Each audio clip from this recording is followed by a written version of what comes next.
Hello, everyone, and welcome back to Fluent English Power. I'm Luna, and it's great to be back for another episode. Hey, Luna, and hello to all our wonderful listeners. It's fantastic to be here today. It's great to see you, Mason. How's your morning going? I'm doing very well, thank you. The sun is shining, and I have a nice cup of tea. What about you, Luna? I'm feeling great. I'm especially excited about our episode today. It's on a very important topic for absolutely all English learners. Oh, yes, a crucial topic.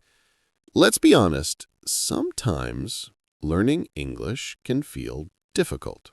You can feel stuck. Exactly. Stuck or maybe a little sad, a little frustrated. Hey, Mason, this is our 5th day of our English-speaking journey. Yeah, Luna, this is our 5th day. So watch this video till the end. Don't miss any tip. Today, we want to talk about that heavy feeling. And most importantly, we want to tell you it's okay. It is absolutely okay. Everyone feels that way sometimes. The essential thing is not to give up. That's the core message. Don't give up. We have a fantastic real-life conversation to share with you today to help you manage this feeling. Yes, we do. But before we dive in, we have a small favor to ask our community. That's right.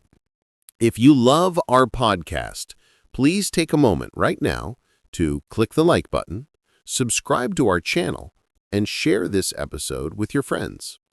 It helps us so much to reach new learners, and it helps other people find our channel. Thank you. Okay, Luna, are you ready? I am ready. Let's get started. Conversation. Sarah and Mark. Perfect. So we are going to listen to a conversation between two friends. Their names are Mark and Sarah. Listen carefully. Sarah is feeling a little sad about her English. Let's hear what happens. Here we go. Conversation. Mark. Hi, Sarah. How's it going?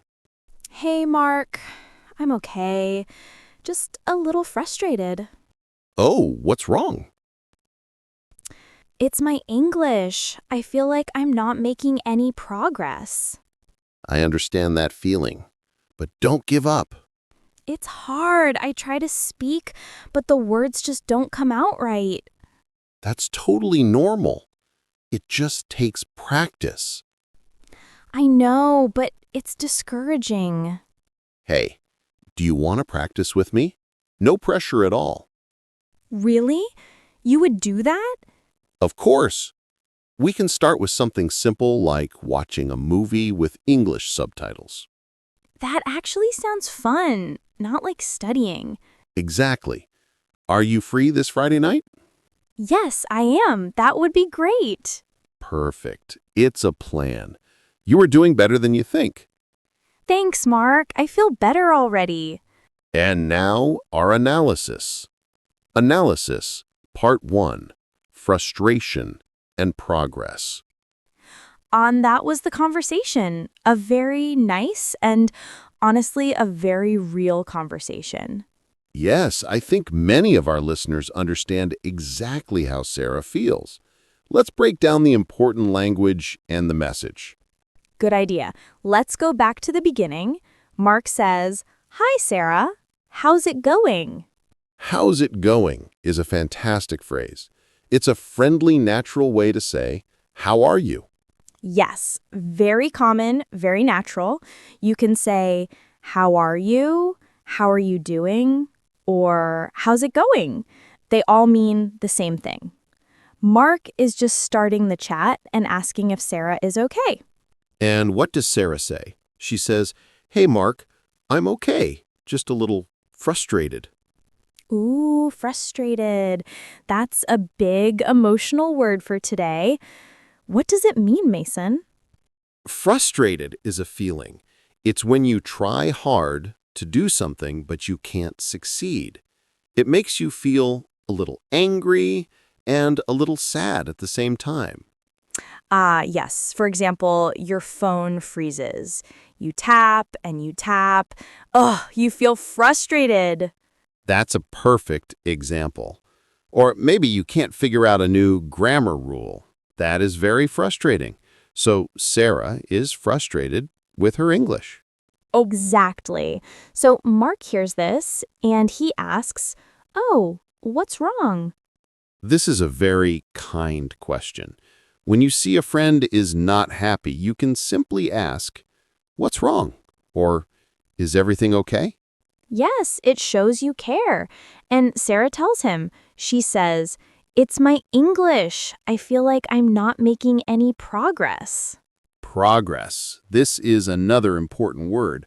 Progress is when you move forward. You get better. That's a great way to explain it. If you are climbing a mountain, going up is progress. And if you stop climbing, you are making no progress. You are stuck in the same place. So Sarah feels she is stuck in the same place with her English. She feels she is not getting better. And this is a super common feeling for language learners. Some days you feel great, and some days you feel exactly like Sarah. It's so true. But Mark is a great friend. He says, "I understand that feeling, but don't give up." Don't give up. This is the number one message of our episode today. It means keep trying. Don't stop. Yes, it's so important. Even when it's hard, don't give up. Sarah says, "It's hard. I try to speak, but the words just don't come out right." I understand this feeling so well. You have the word in your head, but your mouth says something different. Yes, or you forget the word completely. You think, "What is that word for the thing you sit on?" Oh, chair. Exactly. And Sarah feels this. The words don't come out right. It's a perfect description of the frustration. But look what Mark says next. He says, "That's totally normal."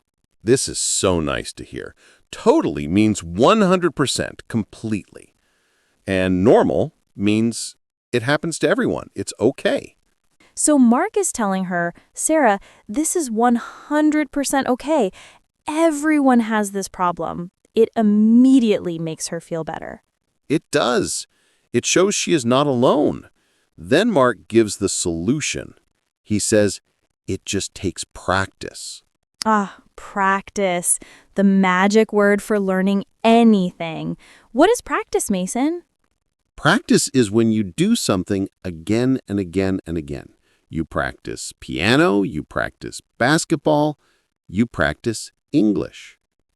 And when you practice, you get better. Slowly, but you get better. That's the key.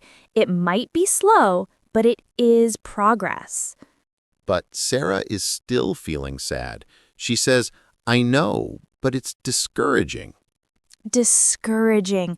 This is similar to frustrating. It's a feeling that makes you want to stop. It takes away your courage. A very good explanation. If something is discouraging, you feel like, "Oh, maybe I should just quit."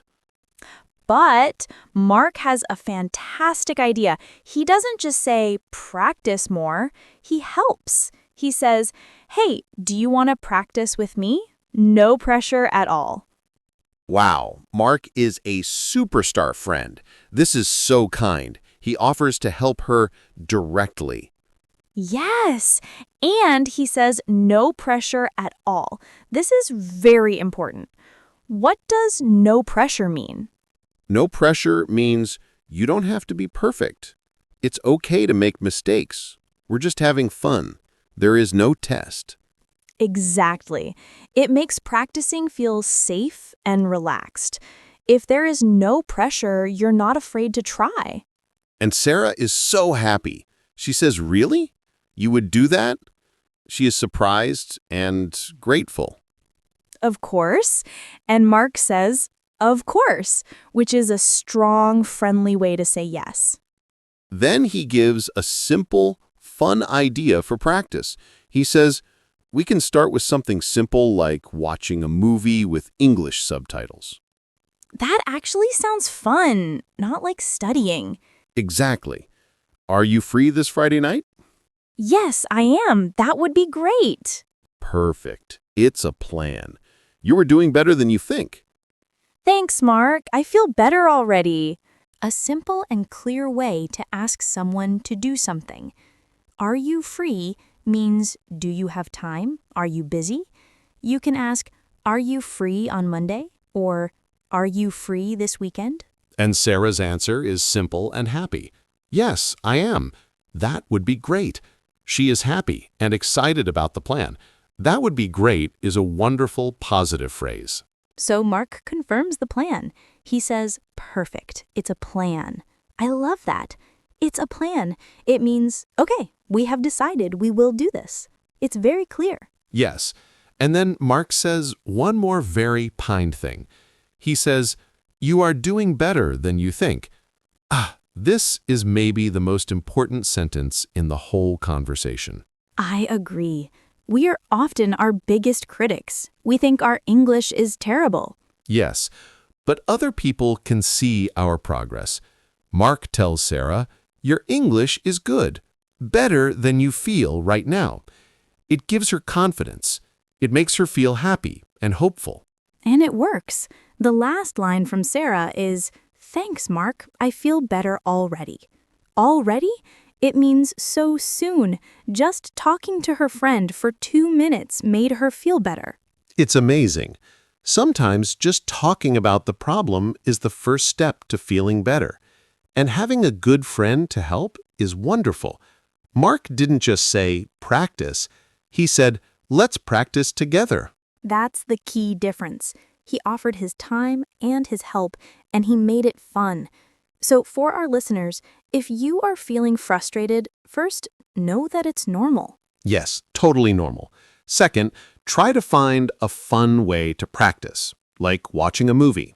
And third, if you have a friend to practice with, that is fantastic. You can help each other. Conversation repeat and final thoughts.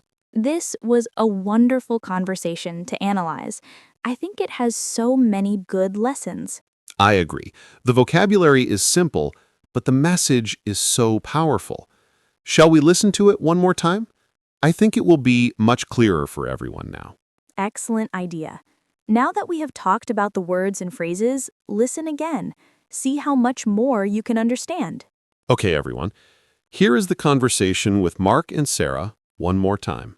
Wow, it definitely feels different the second time, doesn't it? It really does. I can understand Sarah's feelings more, and I can really appreciate what a good friend Mark is. Yes, exactly. He's patient and kind. He doesn't say, your English is bad. He says, that's normal. Let's practice. It's a great model for how to help a friend, and it's a great reminder for all of us learners. Be kind to yourself. That's so important.